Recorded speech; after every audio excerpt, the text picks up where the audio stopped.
5 பேர் தான் முதல்ல ஆரம்ப காலத்தில் வீரப்பன் அப்படிங்கிற டீமில் இருந்தவங்க. இந்த 2 ஆண்டுகள் முடிஞ்சதும் வீரப்பன் வந்து அந்த 4 பேருமே சுட்டுக்கு வந்துட்டான். நான் ஒரு ஆள் தான் உயிரோட இருந்தேன்.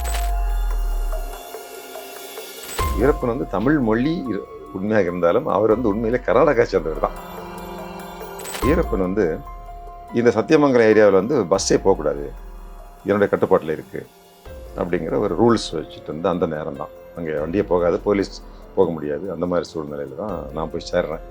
நான் சேர்றதுக்கு ஒரு வாரத்துக்கு முன்னாடி ஒரு டிஎஸ்பியும் ஒரு ஆர்டிஓவும் போகும்போது வீரப்பன் சுட்டு அவங்கள துரத்தி விட்டான்.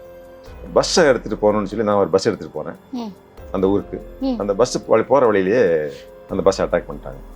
வீரப்பன் ஒரு பக்கம், நான் ஒரு பக்கம். ஸோ எங்களுக்குள்ள சண்டை. ஆனால் அவங்க ஒரு 250 பேர் இருப்பாங்க. நீங்கள் எத்தனை பேர்? நாங்கள் ஒரு 15-16 பேர் தான். நான் அப்போ தான் ட்ரைனிங் முடிச்சுட்டு வந்தேன். எடுத்ததும் ஒரு ரவுண்ட் அடித்தேன். அடித்ததும் ஒருத்தன் விழுந்தான். அவனை அப்போ கூட அவனை எடுக்க முடியல எங்களால். அவனை கர்நாடகா கொண்டு போய் அந்த பெண்ணகரத்தில் உள்ள இந்தியன் பேங்கை கொள்ளையடிக்கணும்னு சொல்லி பிளான் பண்ணியிருந்ததாக தகவல் வந்து நான் போய் ஒரு 8 நாள் நைட்டில் உட்காந்துருந்தேன். வீரப்பன் வந்துடுவான், சுட்டுலாம். ஸோ ராக்கெட் லான்ச்சஸ், இது போன்ற பெரிய பெரிய ராக்கெட் லான்ச்சஸ் ஒரு ஃபுல் கண்டெய்னர் வந்திருக்கு சென்னைக்கு. ஃபுல் கண்டெய்னர் யோசிச்சு பாருங்க. அந்த வெடிகுண்டு எக்ஸ்பர்ட்ஸ் என்ன சொல்கிறாங்கன்னா, இந்த ஒரு வேளை இந்த கிணத்துக்குள்ளே ஏதாவது ஒன்று வெடிச்சதுன்னா இந்த வடக்கு மெட்ராஸே காலி ஆகிடும். தமிழ்நாட்டில் பார்த்தீங்கன்னா இதே மாதிரி சில குற்றவாளிகள் அந்த காலத்தில் இருந்திருக்காங்க. எஸ், கூலங்காலன் அப்படின்ற ஒரு குற்றவாளி, கிட்டத்தட்ட மலையூர் மம்பட்டியான். ஓகே, மலையூர் மம்பட்டியான் அப்படிங்கிற ஒரு குற்றவாளி. சவுத்தில் திருநெல்வேலி மாவட்டத்தில் ஜம்புலிங்கம் அப்படிங்கிற கொள்ளையன், பெரிய துப்பாக்கியெல்லாம் வச்சு நிறைய பேரை மிரட்டி பணம் கொள்ளையடிச்சிட்டு இருந்த குற்றவாளி. இந்த ஜம்புலிங்கத்துக்கு நீங்கள் அந்த லாங் ஜம்பில் ட்ரைனிங் கொடுத்துருந்தீங்கன்னா அங்கே என்னென்னா, அவன் ஒரு முறை போலீஸ் துரத்திட்டு போகும்போது ஒரு கிணறுடைய இந்த பகுதியிலேருந்து அந்த பக்கம் குதிச்சானோ. கிணத்தையே தாண்டி இருக்காங்களா?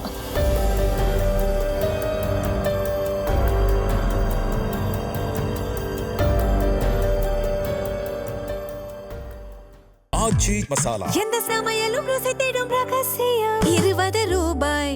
சார், இப்போ வீரப்பன் வேட்டையை பொறுத்த வரைக்கும் உங்களுடைய பங்கு வந்து ரொம்ப முக்கியமான ஒன்று. ஸோ அப்போ வந்து பார்த்தீங்கன்னா அதில் வந்து அச்சுறுத்தல் இந்த மாதிரியான பல விஷயங்கள் வந்து இருந்தது. அவரை பிடிக்கிறது ரொம்ப சவாலாக இருந்தது. ஸோ அதை ஃபைனலாக ஒரு பக்கம் முடிஞ்சது.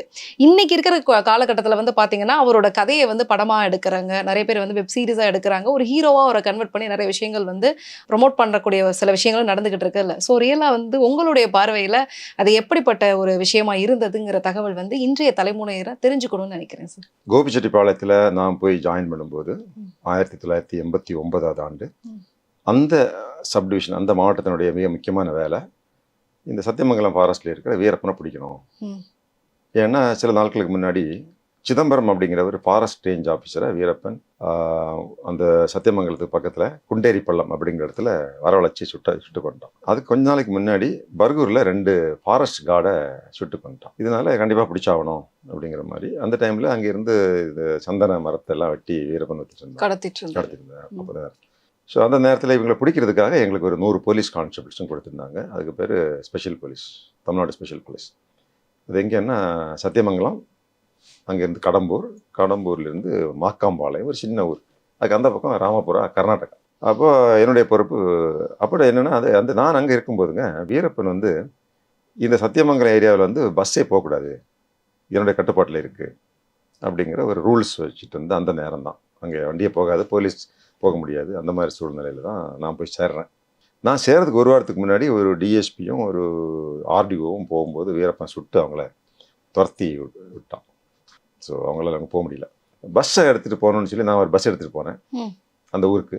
அந்த பஸ் போகிற வழியிலேயே அந்த பஸ்ஸை அட்டாக் பண்ணிட்டாங்க. வீரப்பன் ஒரு பக்கம், நான் ஒரு பக்கம். ஸோ எங்களுக்குள்ள சண்டை. 2-3 இடத்துல சண்டை அன்னைக்கு. அது ஒரு பெரிய கதை மாதிரி வச்சுக்கோங்களேன்.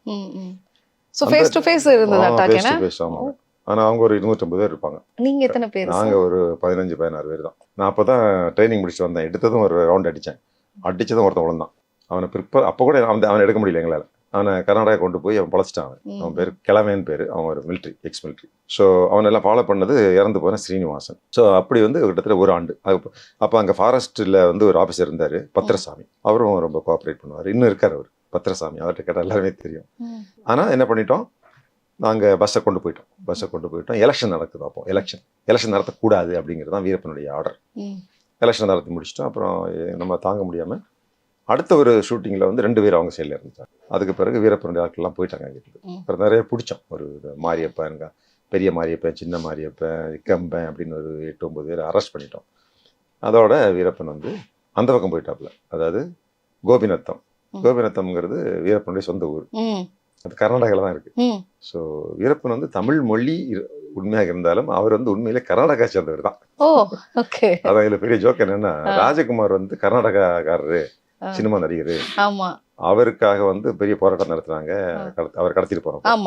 ஏன்னா கர்நாடகாரன் எப்படி உண்மையிலே ராஜகுமார் தான் தமிழ்நாட்டுக்காரரு. ராஜகுமார் சினிமா நடிகர் வந்து இஸ் ஃப்ரம் தமிழ்நாடு. ஆனா நம்ம வீரப்பன் வந்து கர்நாடகா ஜியோகிராபிக்கலி இருந்தது. கர்நாடகாரன் தமிழ்நாட்டை கடத்தி போனதான் கரெக்டா இருக்க முடியும். ஆனா அது அப்படியே உல்டாவா தான் எல்லா விஷயங்களும் கன்வே ஆனது.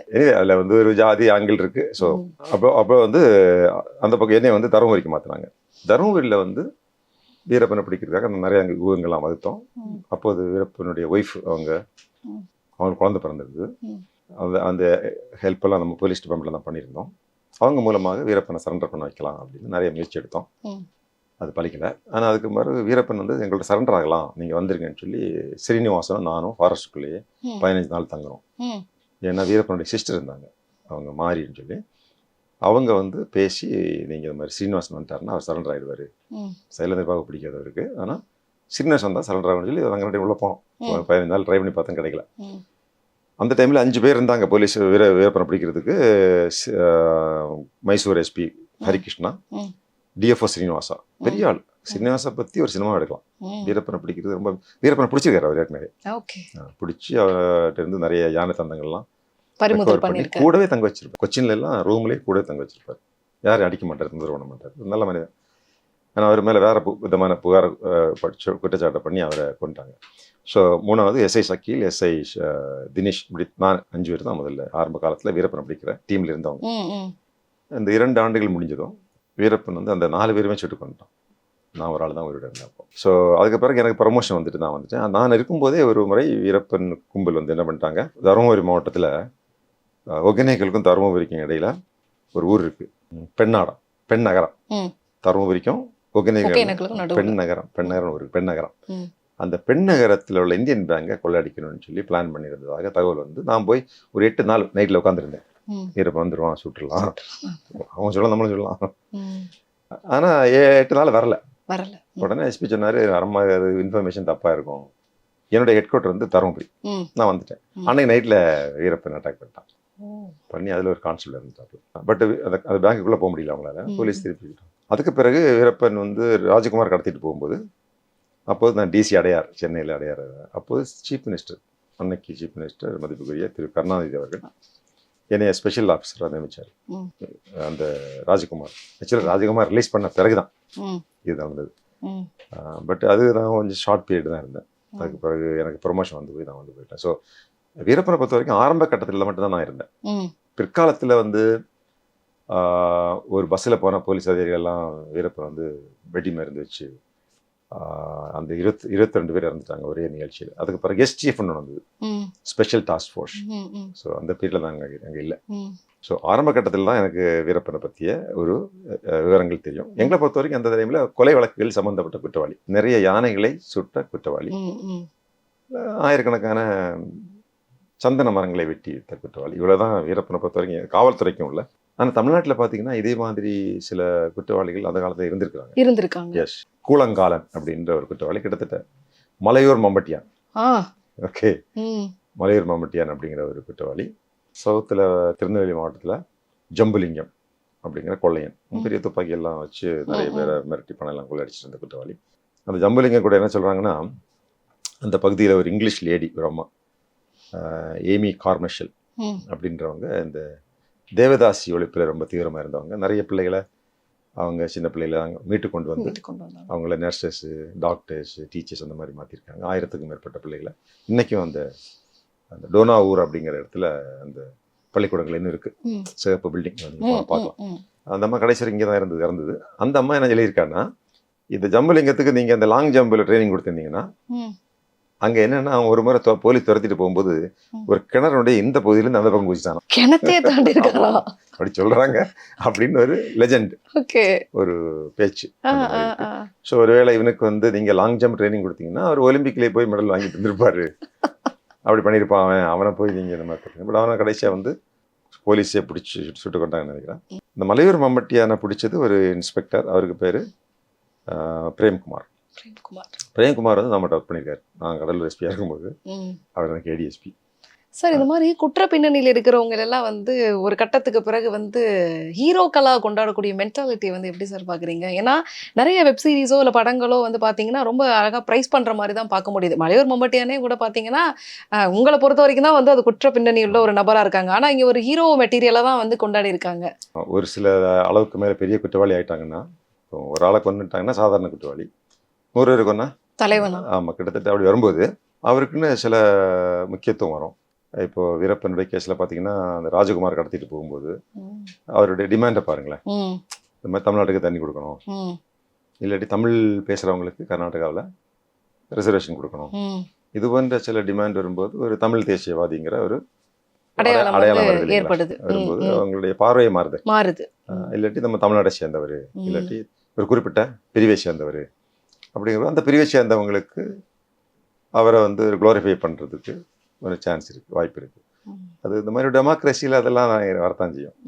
நம்ம படிக்கிறவங்க தான் எப்படிப்பட்ட நபர் இந்த ஆள் அப்படிங்கிறது. நீங்கள் தனிப்பட்ட மனிதர்கள் தான் உண்மை என்னன்னு பார்த்துட்டு ஒரு வியூ எடுக்கணுமே தவிர பொது வழியில் பல்வேறு விதமான கருத்துக்கள் இருக்கும், வரத்தான் செய்யும். சார், திண்டுக்கல்ல வந்து பார்த்தீங்கன்னா துப்பாக்கி முனையில் ஒரு நபரை வந்து நீங்கள் பிடிச்ச ஒரு சம்பவம் வந்து பார்த்தீங்கன்னா பெரிய பரபரப்பு ஏற்படுத்துச்சு. ஸோ அதோட பின்னணி என்ன சார்? அந்த காலத்தில் நிறைய பேர் வந்து காவல்துறையில் தேடப்பட்ட குற்றவாளிகள் இருந்தாங்க, துப்பாக்கி ஏந்தி குற்றவாளிகள் இருந்தாங்க, பல்வேறு விதமான சபட்டாஜ் தேச துரோக வழக்குகளில் சம்மந்தப்பட்டவங்க, வெடிகுண்டு வச்சவங்க, கொலை செஞ்சவங்க, இந்த மாதிரி ஒரு குரூப் அங்கே இருக்குன்னு தெரிஞ்சப்போ நானே பர்சனலாக போனேன். எப்போவுமே நான் வந்து நேரடியாக இறங்குவேன். திண்டுக்கல்ல பார்த்தீங்கன்னா எனக்கு ரொம்ப இன்ட்ரெஸ்டான வேலை என்னென்னா, அந்த காலத்தில் கேரளாவுக்கும் தமிழ்நாட்டுக்கு இடையில நிறைய கஞ்சா வியாபாரம் பண்ணுவாங்க, கஞ்சா கல்டிவேஷன், கஞ்சா ஒரு விவசாயமே பண்ணுவாங்கன்னு வச்சுக்கோங்களேன். அது ரொம்ப ஒரு அட்வென்ச்சரஸாக பண்ணுவாங்க. எப்படின்னா கேரளாவில் அந்த கோட்டயம், ஆலப்புழா இந்த மாதிரி இடத்துல இருந்து இளைஞர்கள் 10-15 பேர் வருவான், வந்து 8 மாதம் தங்கியிருப்பாங்க. நம்ம விவசாயம் பண்றதுக்காகவே அந்த இடத்துக்கு நீங்க ஈஸியாக போக முடியாது. அந்த மாதிரி இடங்கள், மலை இடுக்கு அந்த மாதிரி இடத்துல எல்லாம் போய் துப்பாக்கியோட தான் வருவாங்க. 10 பேர் வராங்கன்னா 10 பேர் துப்பாக்கி வச்சிருப்போம். ஃபாரஸ்ட்ல யாராவது வந்தாங்கன்னா சுட்டுருவான், முதல்ல மேலே சுடுவான், பக்கத்தில் தான் சுட்டே போட்டுருவான். ஸோ நான் வந்து நம்ம போலீஸ் தான், நம்மகிட்ட துப்பாக்கிகள் நிறைய இருக்குது, இளைஞர்கள் நிறைய இருக்கிறாங்க. ஸோ நான் முதல்ல போய் அதெல்லாம் அடிச்சிட்டு இருந்தேன். இதுக்கு முன்னாடி அவங்க இந்த கஞ்சாவை எல்லாமே கலெக்ட் பண்ணி ஹெலிகாப்டர் கொண்டு வந்து தூக்கிட்டு போயிருக்காங்க. எப்படி சார் அதெல்லாம் வந்து செலவெல்லாம் சேர்த்து ஏன்னா அந்த காலத்தில் பெரிய விலை இருக்குல்லங்க, விலை இருக்கு. ஸோ கொண்டு போக சொல்லுவாங்க. ஸோ நான் முதல்ல முறை போகும்போது துப்பாக்கி சண்டை நடந்திருக்கு. அப்போ கூட சுட்டிருக்கோம்.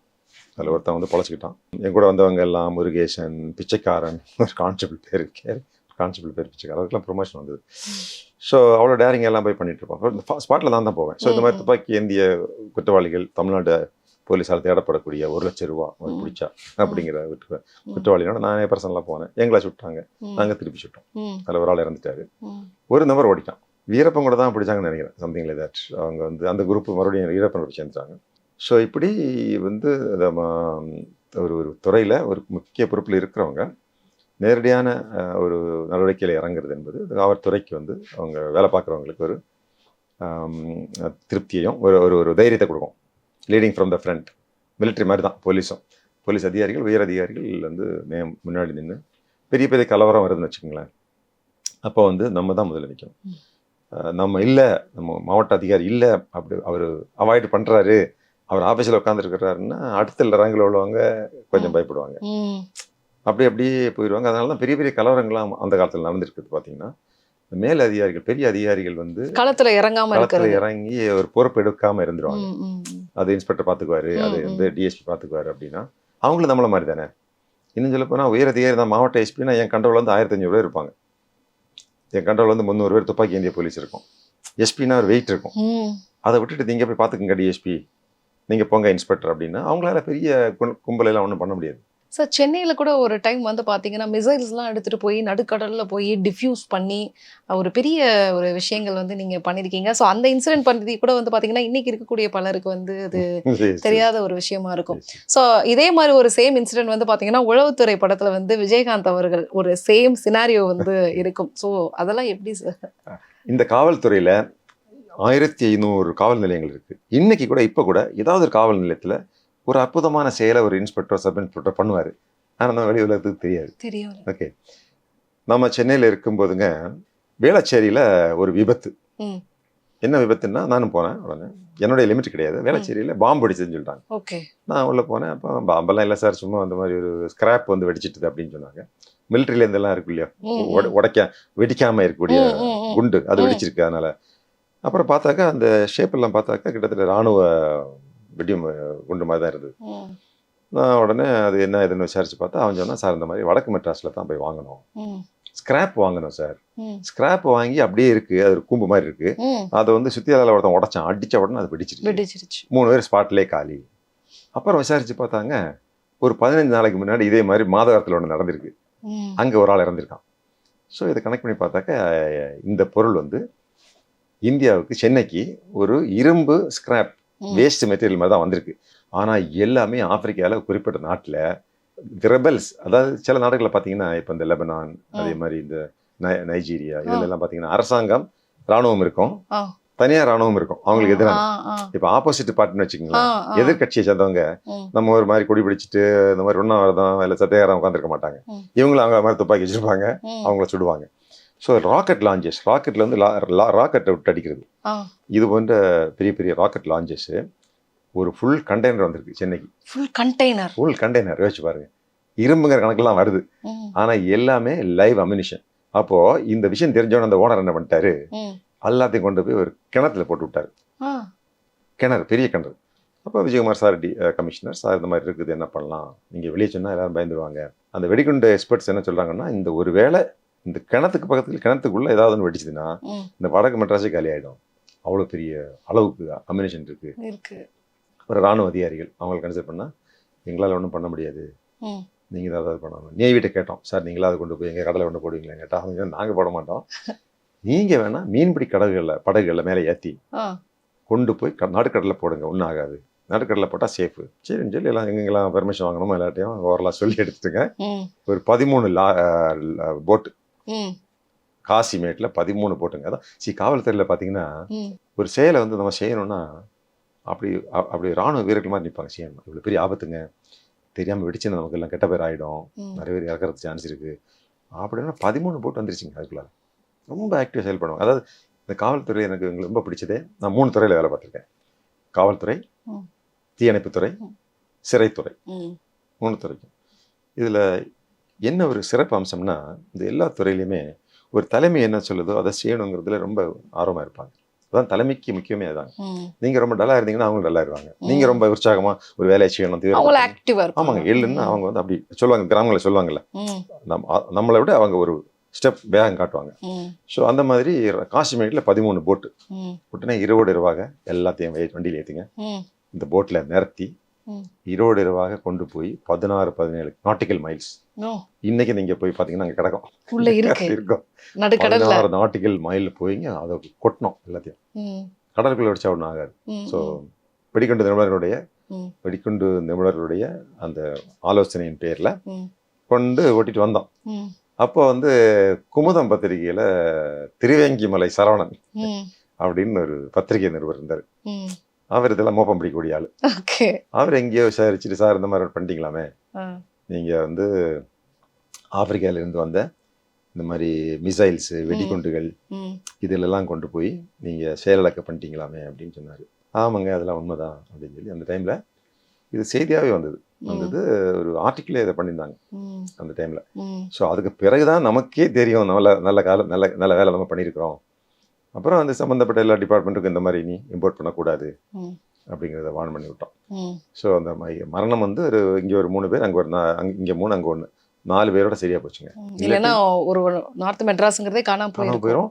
நீங்கள் இப்போ ஒரு இடத்துலையும் ஒரு 1 டன் 2 டன் 3 டன் சொல்லிட்டுங்க கோயம்புத்தூர் மதுரைக்கு அனுப்பிச்சிருந்தாங்கன்னா அங்கெல்லாம் அதை உடைக்கும் போது வெடிச்சிருக்கோம். ஸோ இது வந்து சின்ன சின்ன செயல்கள் வந்து ஒரு ரொட்டீனாவே சார் காவல்துறை நம்ம நீங்க செய்வோம். சின்ன சின்ன செயல்கள்னு சொல்றீங்க, அது எவ்வளவு பெரிய Impact இருக்கு, விஷயம். ஆமா. சார் இப்போ அந்த தனி மனிதன், மிசைல்ஸ் இது வந்து வந்து ஒட்டுமொத்த மக்களுங்க. ம், ம், ம். அதே மாதிரி ஒரு தனி மனிதனுக்கு நம்ம செய்யக்கூடிய நன்மை கூட பெரிய அளவில் அவங்களுக்கு பர்சனலாக பாதிக்கும் இல்லைங்களா? ம், இப்போ நான் வந்து கோயம்புத்தூர்ல கமிஷனர் இருக்கும்போது ஒரு அம்மா எனக்கு ஒரு மெயில் போட்டிருந்தாங்க. சார் நான் அமெரிக்காவில் இருக்கிறேன், பிஹெச்டியில் தான் படித்தேன், எனக்கு இங்கே சிட்டிசன்ஷிப் வாங்கணும். ஸ்டேஷனில் கேட்டால் அந்த பீரியட் இருக்கு இல்லைங்களா, இங்கே படித்தாங்க ஒரு 6-7 வருஷம், ம், ம், இந்த வருஷத்துக்கு ஒரு என்ஓசி, ம். அதுக்கு பேர் வந்து நான் NOC No objection no objection certificate மாதிரி certificate. காவல்துறையிலேருந்து கொடுக்கணுங்க. ம், அதுக்கு போலீஸ் கிளியரன்ஸ் சொல்லுவாங்க, பிசி. ம், ம். போலீஸ் கிளியரன்ஸ் வந்து வாங்குறதுக்கு என்னை வர சொல்கிறாங்க சார். பட் எனக்கு இப்போ வேலையை வந்து ரொம்ப டஃப்பாக இருக்குது, எனக்கு வர முடியாது. ம். நான் வரதுக்கு எப்படியும் ஒரு மாதம் ஆயிரம் எனக்கு வந்து போய் என்ன சார் பண்ணலாம், நீ ஒன்றும் கவலைப்படாதேம்மா, எனக்கு ஒரு அப்ளிகேஷன் மட்டும் போடு, ம். எங்கே வேலை பார்த்தேன்னு சொல்லி நான் இஷ்யூ பண்ணிடுறேன் அப்படின்னு சொல்லி சரி. மெயில் வந்துட்டே இருக்கு. ஸோ 2 டேஸில் நான் இங்கே அனுப்பிச்சி விட்டேன் அந்த சர்டிஃபிகேட்.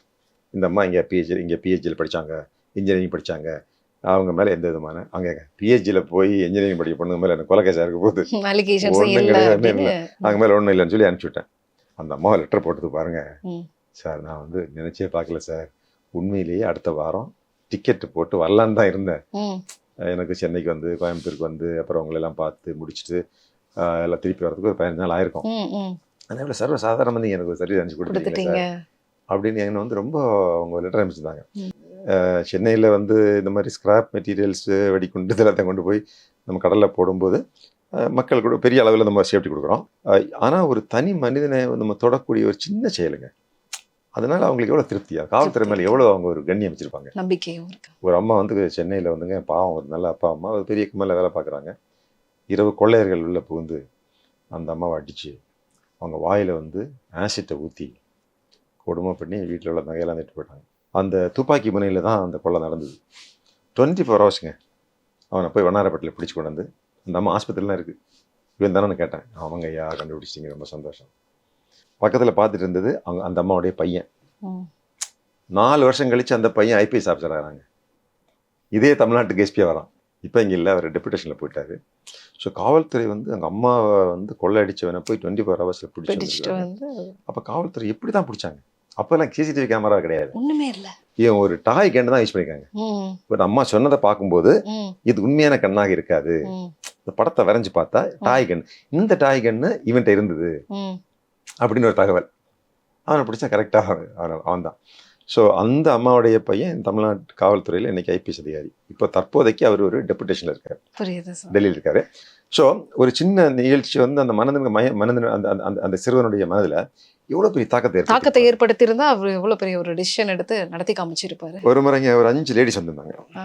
சார் இந்த மாதிரி நாங்கள் எல்லாம் போரா முஸ்லிம்ஸ் லேடிஸ், ம். போரா முஸ்லிம்ஸ், நாங்கள் எங்களுடைய முல்லா வந்து இப்போ தான் இந்த வருஷம் சவுதி அரேபியாவில் காட்சி கொடுக்குறாரு, ம், நாங்கள் அப்ளை பண்ணோம் சார் இந்த பாஸ்போர்ட்டுக்காக. அப்போ என்ன சொல்கிறாங்கன்னா, நீங்கள் பாஸ்போர்ட்டு தத்கால் கொடுத்தா, ஏன்னா அடுத்த வாரம் போனோம், ம், அந்த டெப்டி கமிஷனர் அல்லது எஸ்பி தத்காலில் ஒன்று கொடுத்தாருன்னு வச்சுக்கோங்களேன். ம். தற்கால்னா ம். தற்காலிகமான ம். வெரிஃபிகேஷன் சர்டிஃபிகேட், விசி, உடனடியா கிடைக்கும். உடனடியாக நாளைக்கே ம், அவங்களுக்கு ம். பாஸ்போர்ட் கிடைக்கும் போயிடுவாங்க. ஆமா. ஆனால் எங்கே போனாலும் நாங்கள் தர முடியாதுன்னு சொல்கிறாங்க சார். ம், அந்த டிசி ஆஃபீஸில் போர்டே போட்டிருக்காங்க, ம். இங்கு தற்கால் பாஸ்போர்ட் தரப்பட மாட்டாது. மாட்டாதுன்னு. ஓகே. ஆனால் இது அவங்க இந்த மாதிரி எஸ்பி ரேங்க் ஆஃபீஸர் கொடுக்கலன்னு கவர்மெண்ட் ஆர்டரே இருக்கு. ஆ.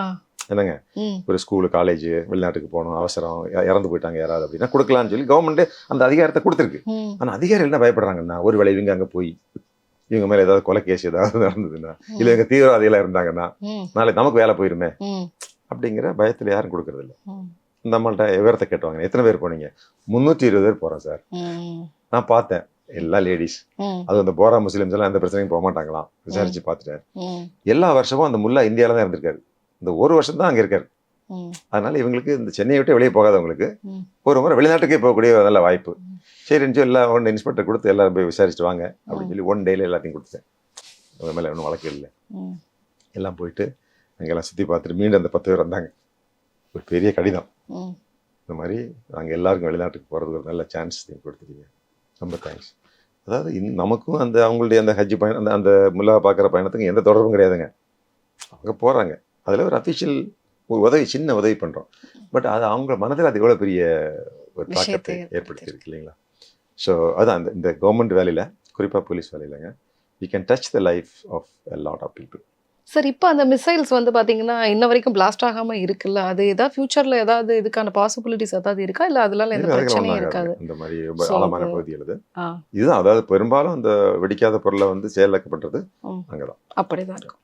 ஸோ ஒரு பெண் குழந்தையுடைய தாயா எனக்கு வந்து ஒரு விஷயம் வந்து பாத்தீங்கன்னா மனசுல வந்து உங்களுடைய சர்வீஸ்ல நடந்த இந்த ஒரு விஷயம் வந்து பாத்தீங்கன்னா ஒரு மிகப்பெரிய பாதிப்பை ஏற்படுத்திச்சு, ஒரு நிம்மதி பெருமூச்சு கொடுத்த ஒரு விஷயம்னு சொல்லலாம். கோயம்புத்தூர்ல நடந்த அந்த சம்பவம் பத்தி தான் சொல்றேன். ஸோ அதுல என்ன சார் பின்னணியில இருந்தது? காவல் நிலையங்கள்ல ஒரு மாவட்டத்துல இது போன்ற புகார்கள் அடிக்கடி வரும். குழந்தைகளை காணோம். ம், குறிப்பாக 15, 16, 17 வயசு குழந்தைய காணாம போயிடுவாங்க. உடனடியாக நம்ம போய் பஸ் ஸ்டாண்டு, ரயில்வே ஸ்டேஷன் அங்கேருந்து தேடுவோம். அப்போல்லாம் மொபைல் ஃபோன் கிடையாது. ஒரு சாயங்காலம் அந்த பொண்ணு வந்துடும், அந்த பையன் வந்துடுவான். அது ஒரு 15, 16, 17 இயர்ஸ்னா என்ன ஆகும்னா, அந்த பிள்ளை வந்து ஃப்ரெண்ட்ஸ் கூட போயிருப்பாங்க, இல்லை பாய் ஃப்ரெண்ட், இல்லாட்டி ஒரு எலோப்மெண்ட், லவ் அஃபேர் அப்படின்னு போவாங்க. இப்போ நம்ம போய் பிடிச்சிட்டு வந்துடுவோம். இப்போ நிறைய சட்டங்கள் வந்துருக்கு, போக்ஸ்கோ. ஸோ இது வந்து ஒரு பையனும் பொண்ணும், அது வயசு இன்னும் கொஞ்சம் கம்மி. ஒரு சிஸ்டர், எல்டர் சிஸ்டர், எங்கர் பிரதர், 2 பேரும் காணோம் அப்படின்றது அங்கே அந்த ஊரில் எல்லாருமே தேடிட்டு இருக்காங்க. காவல்துறைக்கு புகார் எதுவுமே கிடையாது. ஓகே. ஆனால் எல்லாரும் சொல்கிறாங்க இந்த மாதிரி ஒரு பையனையும் பொண்ணும் ஒரு புகாரே கொடுக்காம தேடல் இருக்காங்க. அந்த தேடிட்டு இருக்கிறாங்க, காணோம் அப்படின்றமான நம்ம போலீஸ் இன்ஸ்பெக்டர் போய் என்னங்க, ஆமாம் குழந்தைய காணோம், இன்னும் ஸ்கூலுக்கே போகலை, அங்கேருந்து ஃபோன் வந்தது அப்படின்னு ஒன்று நாங்கள் இமீடியட்டாக எங்களுக்கு தெரியும். ஸோ இந்த ஒரு ஒரு ஒரு ஒரு எக்ஸ்பீரியன்ஸ் போலீஸ் ஆஃபீஸருக்கு சம்திங் இஸ் ராங். குழந்தை ஒரு பையனும் தங்கச்சியும் தம்பியும் அக்காவும் காணும் அப்படின்னாலே சம்திங் சரி. அப்படின்னா யார் வந்தாங்க கூப்பிட்டு போகிறதுக்குன்னா, வழக்கமாக வரக்கூடிய டிரைவர் வரும்போது இந்த பிள்ளைகள் அங்கே இல்லை. வழக்கமாக வரக்கூடிய பிக்கப் பண்ண வர வேண்டிய ஆள் வரும்போது அந்த பையனும் பொண்ணும் அங்கே இல்லை. ஸோ அவர் கடந்து போயிடுறாரு. இந்த பிள்ளைய ஏற்கனவே 1 வருஷத்துக்கு முன்னாடி ஒரு 3 மாதத்துக்கு ஒரு டிரைவர் வந்திருக்காரு. அவன் தான் இந்த பிள்ளையை பிக்கப் பண்ணிட்டு போயிருக்கான். பழைய டிரைவர். ஆமாம், அப்படி யார் போனாலும் நமக்கு தெரியாது. கடைசியாக வந்து இதெல்லாம் விசாரிச்சுட்டே வரும்போது ஒரு குழு கிடைக்குது. பழைய ஒரு வண்டியில் அந்த பிள்ளை 2 ஏறி போயிருக்கிறாங்க. அப்போ எந்த வண்டியாக இருக்க முடியும் அப்படின்னு வண்டி நம்பர் ஒன்று கிடச்சிது. பை த டைம் அந்த டைமில் நம்ம கேமராலாம் வச்சிட்டோம். கோயம்புத்தூரில் வந்து ஏரியல் டிராஃபிக் கண்ட்ரோல் சிஸ்டம்னு ஒன்று இன்ட்ரடியூஸ் பண்ணலாம். எதுக்குன்னா இந்த மாதிரி வாகனங்கள் மீறுறவங்கள மேலே ஆக்ஷன் எடுக்கணும் அப்படின்னு. லைனை போட்டுட்டு அந்த ரெட் லைன் தாண்டக்கூடாதுன்னா கேமராவே பிடிச்சிடும். இப்போ இங்கே சென்னையில் இருக்குது. அப்போ நாங்கள் அப்பயே பண்ணோம் கோயம்புத்தூர். ஸோ அது ரொம்ப ஃபேமஸாக இருந்துட்டு இருந்தது. ஸோ இந்த வண்டியை பார்த்த உடனே இந்த வண்டி யாருது வண்டி ஸோ அண்ட் ஸோ, இந்த வண்டியை ஓட்டினது யார் போயினார் அப்படின்னு அவன் ஃபோன் நம்பர் என்ன அப்படின்னு சொல்லி அவனை ட்ராக் பண்ண ஆரம்பித்தோம். அப்போ நம்ம கோயம்புத்தூரில் ஒரு பெரிய சைபர் டீம், சந்திரமோகன், சந்திரசேகர், ரொம்ப பிரமாதமான டீம்ஸ் போட்டு, சார் இந்த வண்டி வந்து இந்த ஆள் வந்து பொள்ளாச்சி பக்கம் இருக்கிறான், அதை தாண்டி போயிட்டுருக்கு அப்படின்னோடனே டீம் அங்கே போகிறாங்க. பட் அதுக்குள்ளால இவன் வந்து 2 குழந்தைகளையும் கூட்டிகிட்டு போய், இவன் ஒரு சைக்கோபேத். அதாவது அப்படி ஒரு விதமான மக்கள் வந்து இருக்கிறாங்க. அதாவது குற்றவாளிகள் இல்லை சிலர் பார்த்தீங்கன்னா சைக்கோபேத்ஸ் கண்டிப்பாக இருக்கிறாங்க. அது நம்ம அடிக்கடி காவல்துறையில் நம்ம அந்த மாதிரி குற்றவாளிகளை நம்ம சந்திப்போம். ஒருத்தன் வந்து பார்த்தீங்கன்னா ஒரு 8 பெண்களை கொலை பண்ணியிருக்கான், ரேப் பண்ணியிருக்கான் அப்படின்னு ஒருத்தர் இருந்தான் தமிழ்நாட்டில். அவன் சேலத்திலேருந்து எஸ்கேப் ஆகிறான். எஸ்கேப் ஆகி கர்நாடகா பக்கம் போகிறான். அங்கே அடுத்த 15 நாளில் அங்கேயும் ஒரு 8 பேரை ரேப் பண்ணுறான், மர்டர் பண்ணுறான். ரேப் அண்ட் மர்டர் இல்லை, மர்டர் அண்ட் ரேப். அப்படிப்பட்ட ஒரு சைக்கோபாத். அப்புறமா கர்நாடகாவில் அவனை என்கவுண்டர் பண்ணிட்டாங்க. நான் வந்து இங்கே ஒரு வழக்கு விசாரித்தது சென்னையில் பார்த்தீங்கன்னா, ஒரு சின்ன பொண்ணு, அவளை காணோம். ஆனால் அவள் காலங்காத்தால் 5 மணிக்கு வந்துடுறான்.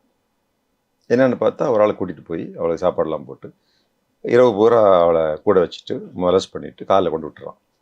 இவனை நாங்கள் தொடர்ந்து பார்த்து அடுத்த அட்டெம்ப்ட் அவன் பண்ணும்போது பிடிச்சிட்டான். அவனை விசாரித்தா அவன் 25 கேர்ள்ஸ் அந்த மாதிரி சின்ன பிள்ளைகளை கூட்டிகிட்டு போயிருக்கான். இது போன்ற செக்ஷுவல் ப்ரிடேட்டர்ஸ் வந்து இருக்காங்க. ஸோ அவங்கள அப்போ காவல்துறை ரொம்ப க்ளோஸாக ஃபாலோ பண்ணுவாங்க. அவங்க வெளியே வரக்கூடாதுன்னு நம்ம முயற்சி பண்ணுவோம். அதாவது ஜெயிலே தான் கிடக்கணும் அவனுங்க. ஃபர்ஸ்ட் வந்து ஒரு 1 இயர் மாதிரி டிடென்ஷன் வாங்குவோம், அதாவது குண்டர் தடுப்பு சட்டத்தில் போடுவோம். பட் என்ன காவல்துறை ஆக்ஷன் எடுத்தாலும் அதுக்கு ஒரு நீதிமன்றத்தில் அவங்க முறையிடுவாங்க, அவங்க பெயிலில் போயிடுவாங்க. ஆனால் பெயிலில் போகிற ஒவ்வொரு நாளும் அவன் எங்கே இருக்கிறான் ஏது இருக்கான்னு சொல்லி வாட்ச் பண்ணுவோம். பட் அதை மீறி அவன் பண்ணிடுவான் அந்த நேரத்தில். ஏன்னா ஒரு ஆஃபீஸர் மாறி போயிடுவார், அடுத்த ஆள் ஃபாலோ பண்ணாமல் இருக்கலாம், இவன் வந்து இங்கேயே காணாமல் போயிடுவான். வெளிநாட்டில் யூஎஸ் அட்வான்ஸ் கண்ட்ரீஸ்லாம் இந்த மாதிரி ஆட்களை வந்து காலர் மாதிரி உடம்புலேயே கூட சில இன்ஸ்ட்ருமெண்ட்ஸை பொறுத்து அவங்கள ஃபாலோ பண்ணுவாங்க. ஜிபிஎஸ் மாதிரி வச்சுட்டு அவங்களோட லொக்கேஷன் பார்த்து சப்போஸ் சப்போஸ் ஒரு லேடிஸ் ஹாஸ்டல் பக்கம் போகிறான் அப்படின்னாலே அங்கே அலர்ட் ஆயிடுவாங்க. ஸோ உடனே போய் பிடிக்கும்போது அதுக்குள்ளால அது எல்லா குற்றமும் முடிஞ்சு போச்சு. இந்த குழந்தையெல்லாம் வந்து மலஸ்ட் பண்ணி கடைசி அந்த 2 பிள்ளைகள் வந்து கெஞ்சிருக்காங்க, எங்களை திருப்பி கொண்டு விட்டுருங்க. அவன் என்ன பண்ணியிருக்கான், அதுலேயும் ஒரு சீட்டிங் மாதிரி, ஒரு நாடகம் மாதிரி ஆடி, சரி வாங்க நீங்கள் எல்லாம் சாப்பிடுங்க கொண்டு விட்டுடலாம் அப்படின்னு குழந்தைகள் நம்பி சாப்பிட்றாங்க. சாப்பிட்டு கொண்டு போயிட்டு அந்த ஆலியார் பரம்பிக்குளம் ஆலியார் நீர் டேமு அதுலேருந்து ஒரு கால்வாய் போகுது. அந்த கால்வாயில் கொண்டு பக்கத்தில் கை கழுவுங்கன்னு சொல்லி தள்ளி விட்டான். ஸோ கொஞ்சம் பெரிய கால்வாய், குழந்தைகளுக்கு நீச்சல் தெரியாது, இறந்துட்டாங்க. இப்போ யார் குற்றவாளி அப்படிங்கிறது இன்னும் சில மணி நேரத்தில் நம்ம கரெக்டாக கண்டுபிடிச்சி தரவை விசாரிக்கணும். ஏன்னா உண்மையில் என்ன நடந்தது அப்படின்றது முழுமையாக தெரியணும் இல்லையா. அவன் வந்து எப்போவுமே ஒரு கொலை குற்றவாளி அப்படின்னா அவன் தப்பிச்சான்னு வச்சுக்கோங்களேன், அது இந்த மாதிரி வழக்கில் தப்பிச்சாங்க அது துறைக்கு பெரிய அவமானமாக இருக்கும். இன்னொன்று அப்படி தப்பிச்சு ஓடினாங்கன்னா அவங்கள காவல்துறையினர் சுடலாம், ஏன்னா அவங்களுக்கு வேலை போயிடும் நாளைக்கு. அது மாதிரி ஒருத்தனை அவங்க சுட்டாங்க.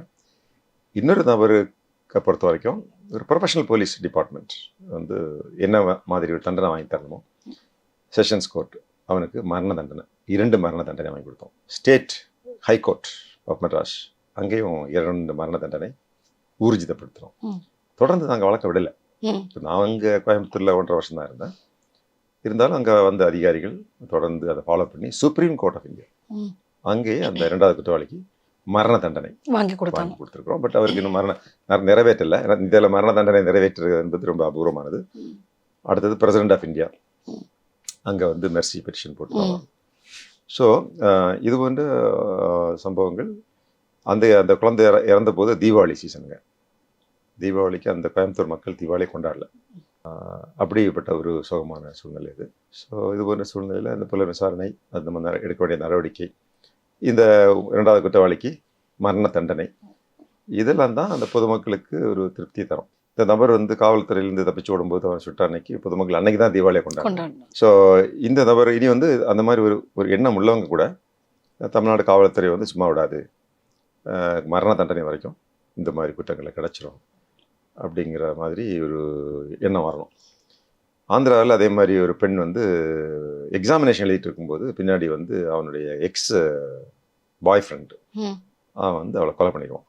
அது ஆந்திராவில் விஜயவாடாவில் வந்து பெரிய தாக்கத்தை ஏற்படுத்தி உடனே இவனை ஆளை காணான்னு சொல்லி தேடிட்டு இருந்தாங்க. கடைசியை பார்த்தா அவன் கோயம்பேடு பஸ் ஸ்டாண்டில் வந்து மறைஞ்சிட்டு இருந்திருக்கான். நம்ம ஒரு போலீஸ் ஆஃபீஸர் பார்த்துட்டு அந்த மாதிரி இருக்கிறாருன்னு சொல்லி எனக்கு ஃபோன் பண்ணாரு. அங்கே இருப்பா, நான் வந்துடுறேன்னு சொல்லி அவனை நான் பிடிச்சு கொண்டு போய் அந்த விஜயவாடா போலீஸுக்கு ஒப்படைச்சோம். ஆந்திர பிரதேச விஜயவாடாவில் அது ஒரு பெரிய செய்தி. இவனை பிடிச்சாங்க அப்படிங்கிறது டிஜிபி எனக்கு ஃபோன் பண்ணார். சைலேந்திர பாபு ரொம்ப தேங்க்ஸ், பிடிச்சிட்டிங்க, அவனை கொண்டு நீங்களே அவனை ஒப்படைச்சிருங்கன்னு சொல்லி நானே கொண்டு போய் அவனை ஒப்படைச்சேன். பிறகு அந்த கேஸில் அந்த நானே போய் சார்ஜ் சொன்னேன். அவனுக்கு வந்து மரண தண்டனை கொடுத்தாங்க. அதிலிருந்து இது போன்ற சம்பவங்களில் பொதுமக்களுக்கு ஒரு ஃபெய்த் காவல்துறை மேலே. இங்கே நம்ம சென்னையில் ஒரு மார்வாடி அந்த பையன் என்ன பண்ணுறான், ஒரு பொண்ணை வந்து கல்யாணம் பண்ணணும்னு ஆசைப்படுறான். அவங்க இவனுக்கு கொடுக்கல, ஏன்னா அவன் சின்ன பையன்ல இவனுக்கு வந்து வசதி வாய்ப்புகள் இல்லை. இந்த பொண்ணு நல்ல வசதியான பொண்ணு என்ன பண்ணுறாங்க, இந்த பையனை வந்து ராஜஸ்தானில் வந்து ஒருத்தனை கல்யாணம் பண்ணுறதுக்காக எல்லாமே அரேஞ்ச்மெண்ட் பண்ணுறாங்க. இவன் போய் ராஜஸ்தானில் போய் அவனை சுட்டு கொண்டான். ஆமாம், யாருன்னே தெரியாது. அந்த கேஸ் ஒன்று ஓடிட்டுருக்கு. அடுத்தபடியாக ஒரு 6 மாதம் கழிச்சு அந்த பொண்ணுக்கு பெங்களூரில் ஒரு மாப்பிள்ளையை பார்க்குறாங்க.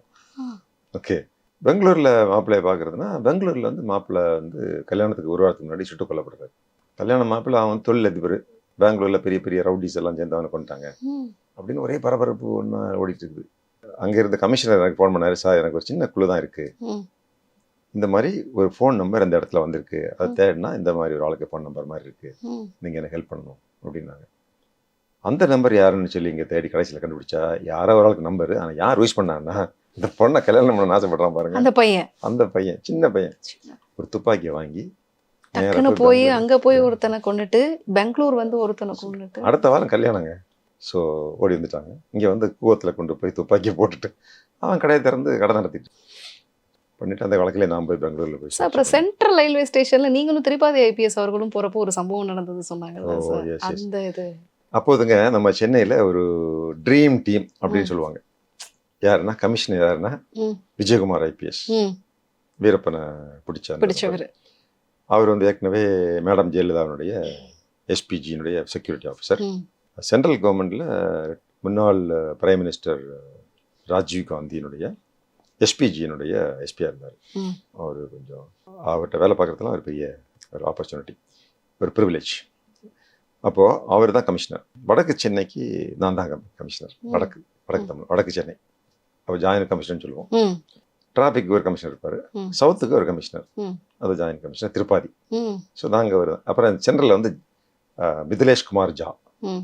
நாங்கள் 3 பேர் தான் இந்த ம். சென்னையினுடைய விஜயகுமார் சாருடைய டெப்யூட்டிஸ், ஓகே அவருடைய தளபதிகள். ஓகே ஓகே அப்போ வந்து இங்கே பயங்கரமான ரவுடிஸ் இருந்தாங்க அந்த காலத்தில். ஸோ வடக்கு ரவுடிஸை கண்ட்ரோல் பண்ணுறது எனக்கு வேலை. அப்போ என்னென்னா என்ன மாதிரி ரவுடிஸ் இருப்பாங்கன்னா கேட் ராஜேந்திரன், ம். பூங்காவன ராமமூர்த்தி, மாட்டுசேகர், அப்புறம் டைசன் சேகர், இப்படிப்பட்ட காட்டான் சுப்பிரமணியம் இதெல்லாம் பேரெல்லாம் நீங்கள் இப்போ இன்னைக்கு இந்த வடிவேல் காமெடியில சொல்லுவாங்கல்ல சார், அந்த மாதிரி நிறைய விஷயங்கள் இருக்கு. ஆமாம். ஸோ இன்னைக்கு நீங்கள் தமிழ்நாட்டில் சென்னையில் ரவுடிகள் யாருன்னா பெரும்பாலும் மக்களுக்கு தெரியாது. அன்னைக்கு இவங்கெல்லாம் பேர் கேட்ட ரவுடிஸ். ஓகே, சவுத் சென்னை அப்படின்னா அயத்திக்குப்பம், வீரமணி, ம். இப்படிப்பட்ட சில லிஸ்ட் இருக்கும். ம். அவுட் சைட்லேயே ஒன்று இருக்கும். ஸோ இது வந்து இந்த வடக்கு மெட்ராஸ் தான் அவங்களுடைய முக்கியமான பிளேஸ். இதை கண்ட்ரோல் பண்ணுறது தான் ஆக்சுவலாக வடக்கு மெட்ராஸுக்கு என்ன கமிஷனாகவே போடுறாங்க. ஓகே. யாருமே விரும்பி வரமாட்டாங்க வடக்கு மெட்ராஸ் அப்படின்னு சொல்லி. ம். ஸோ அந்த காலத்தில் எப்படி இவங்களெல்லாம் நம்ம கண்ட்ரோல் பண்ணோம் அப்படின்னா, இவங்களுக்கு மேலே நிறைய வழக்குகள், நிறைய வாரண்டு எல்லாமே இருக்குது. ஆனால் யாருமே இப்போ இவங்களை பிடிக்க மாட்டாங்க. ம். ஏன் அப்படின்னா அவங்க குடியிருக்கிற ஏரியாவே ஒரு 2000-3000 வீடுகள் அவங்களுக்கு சப்போர்ட்டாக இருப்பாங்க. ம். புரியுதுங்களா? காவல்துறை போனாலே அவங்க பிரச்சனை பண்ணி அடிச்சு துரத்துவாங்க, ம். இல்லாட்டி ஏதாவது அது பண்ணிட்டா இது பண்ணிட்டான்னு சொல்லி Safeguard காவல்துறை பண்ணுவாங்க, மேல போய் நிறைய வழக்குகள் விஷயங்கள். கொடுப்பாங்க ம், காவல்துறை ம், மேலே. அப்படிங்கிற போது இது எதுக்கு வம்புன்னு சொல்லி மற்றவங்கெல்லாம் வந்து வச்சுப்போம். இந்த நேரத்தில் தான் நம்ம வந்து சேர்ந்த போது போல்டாக போய் இவங்களெல்லாம் பிடிக்கிறது, வழக்குகளை பதிவு பண்ணுறது, பழைய கேஸில் இவங்களை ட்ரையல் நடத்துறது, இவங்களுக்கு வந்து நிரந்தரமான லைஃப் சென்டென்ஸ் வாங்கி கொடுக்குறது, இது வந்து கடுமையான நடவடிக்கை எடுத்தோம். ஒரு சிலர் வந்து இறந்தே போயிட்டாங்க, துப்பாக்கி போலீஸோட நடந்தது, துப்பாக்கி சண்டையில் இருந்தாங்க. ம். ம். ஸோ அதே மாதிரி சவுத்தில் அதே மாதிரி நீங்கள் அயத்திப்பக்கம், வீரமணி இந்த பக்கம். இந்த வடக்கு மெட்ராஸை பொறுத்த வரைக்கும் இந்த ரவுடிஸ் எல்லாமே நம்ம அடக்கிறதுக்கான முக்கியமான காரணம், ஃபீல்டில் இருக்கிற ஆஃபீஸர்ஸ். முன்னாடிலாம் ஒரு பெரிய ரவுடியை பிடிக்கணும்னா டிசி பண்ணால் தான் பிடிக்க முடியும். ம். அதுக்கு பிறகு நம்ம எப்படிப்பட்ட நிலைமையை ஏற்படுத்தணும்னா, ஒரு இன்ஸ்பெக்டரை போய் யார் வேணாலும் கைது பண்ணலாம், ம். வந்து தான் என்ன வேணாலும் பார்த்துக்கலாம் ம். அப்படிங்கிற ஒரு சூழ்நிலையை நம்ம உருவாக்குறீங்க. லீடர்ஷிப்னு சொல்கிறது. ம், நீங்கள் ம். போங்க போய் பிடிங்கன்னா அதெல்லாம் பிடிக்க மாட்டாங்க, ம். நம்மளை போய் பிடிக்கணும், ம். நம்மளே அவங்களுக்கு அந்த பவரை கொடுக்கணும். ஸோ வடக்கு மெட்ராஸில் பார்த்தீங்கன்னா சும்மா அந்த சிடிஸ் திட்டத்தரமாக வச்சுட்டு இருப்பாங்க, ம். பல்வேறு விதமான சிடி, அது நிறைய.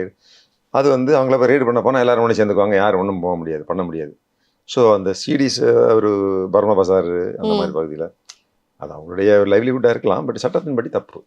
ஸோ நான் ஒரு முறை பிடிக்க போனேன், ம். பிடிச்சி 2 கடை ரைடு பண்ண என்ன பண்ணிட்டாங்க, ஒரு 2000 பேர் ரோட்டாக உட்காந்துட்டாங்க. மறியல் பண்றது. மறியல். நீங்கள் பாருங்கள், இந்த டாக்டிக்ஸ் எல்லாம் வேண்டாம், நான் ஜாயிண்ட் கமிஷனர், சென்னை சிட்டியில் கமிஷனுக்கு அடுத்தபடி பெரிய அதிகாரி நான் வந்து ரேடு பண்ண வந்திருக்கேன், நான் வருவேன், ரேடு பண்ணுவேன், ரெக்கார்டு பண்ணுவேன், எடுத்துகிட்டு போவேன். நீங்கள் இந்த மாதிரிலாம் ரோட்டில் எல்லாம் உட்காந்துனால நான் திரும்பி போயிட மாட்டேன். ஒருவேளை நீங்கள் இன்னும் பயங்கரமாக இந்த மாதிரி பிரச்சனை பண்ணிங்கன்னா, ம்.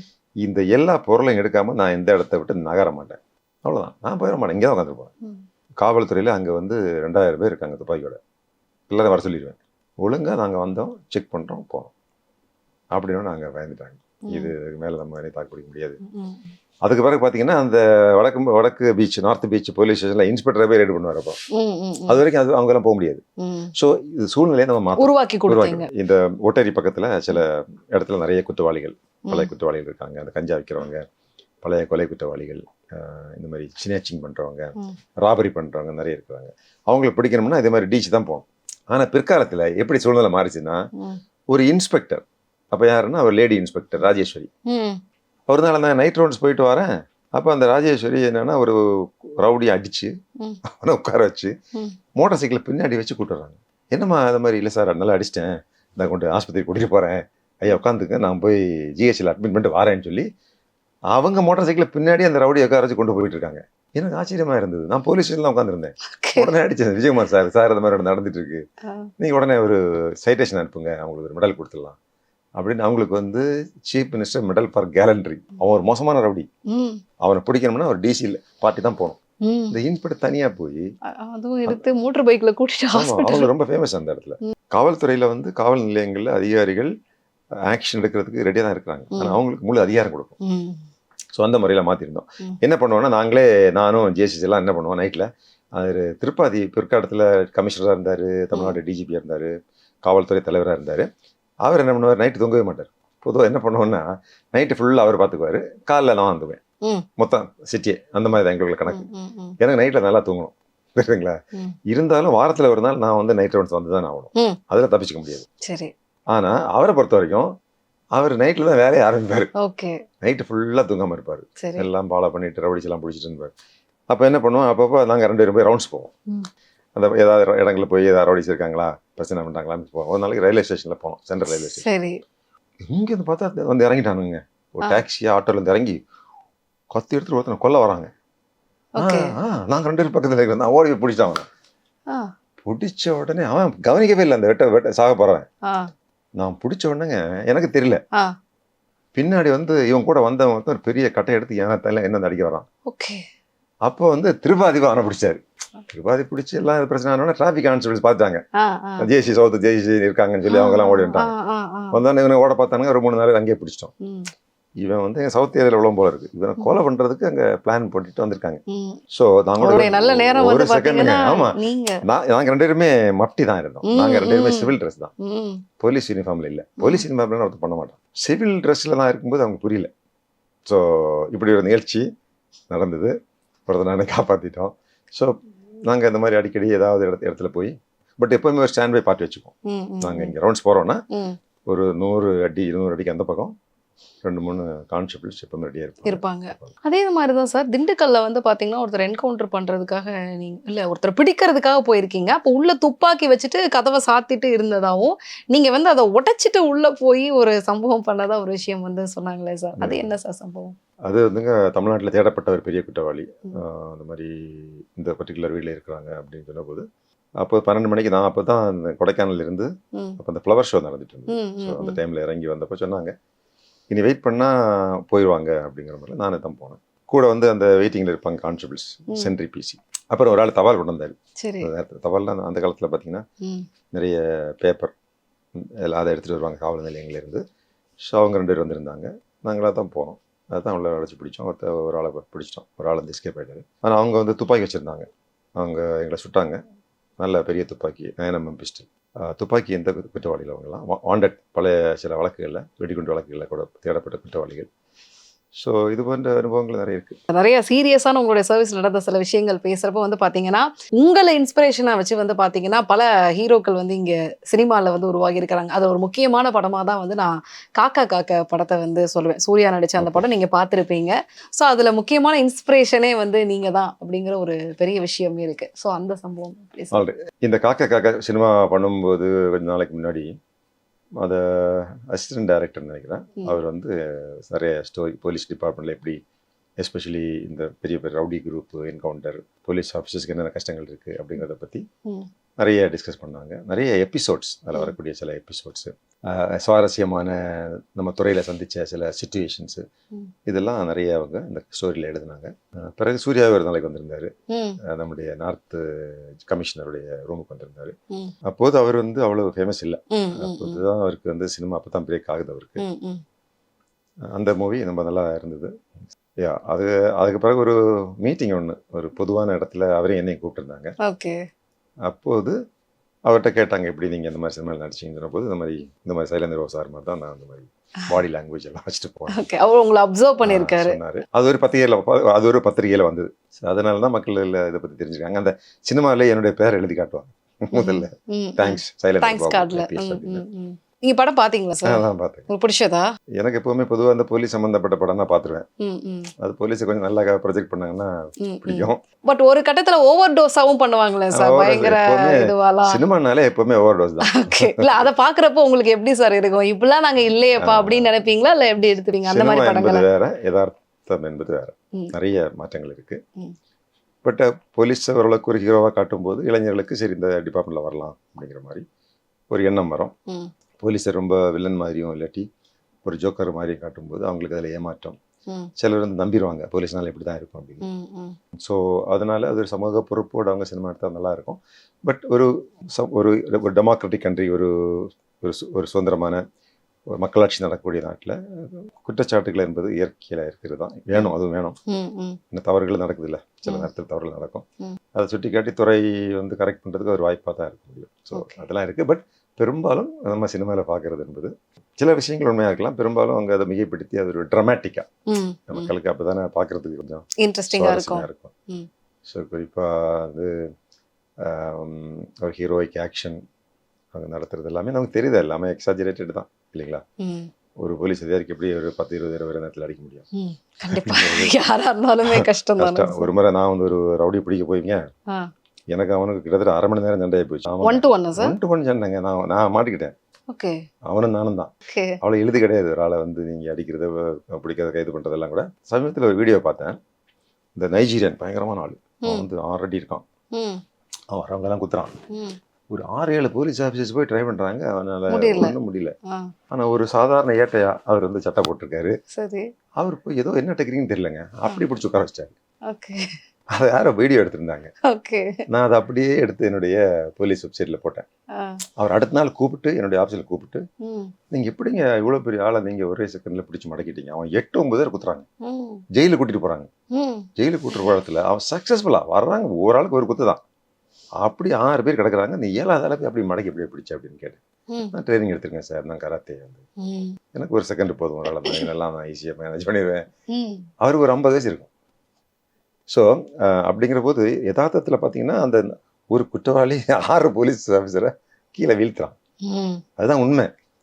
நான் சினிமாவில் காட்டும்போது இப்படி காட்டுவோம், 10 பேரை பறக்க விடுறோம், 50 பேர் வந்தாலும் இல்ல அதனால நிக்கிறோம். பார்க்கும்போது நமக்கு மகிழ்ச்சியாக இருக்கு இல்லையா? ஓகே. சினிமாங்கிறது எப்போவுமே ஒரு எக்ஸாஜரேஷன் தான். ம். ஒரு எசென்ஷியல் ஒரு மைய கருத்து இருக்கலாம், மைய ஸ்டோரி இருக்கலாம். But all other things are Medu to believe R Medu to feel good or because நம்ம வந்து அந்த ஹீரோவனுடைய அந்த ரோலுக்கு வந்துடுறோம். ம். அதே நீங்கள் அவனை வில்லனை காட்டும்போது நமக்கு எதிரியாக பார்க்குறோம். ம். Cinema it self is for entertainment. So அதை அந்த கேட்டகரியிலே வச்சுட்டு வச்சுட்டு விட்டுறது.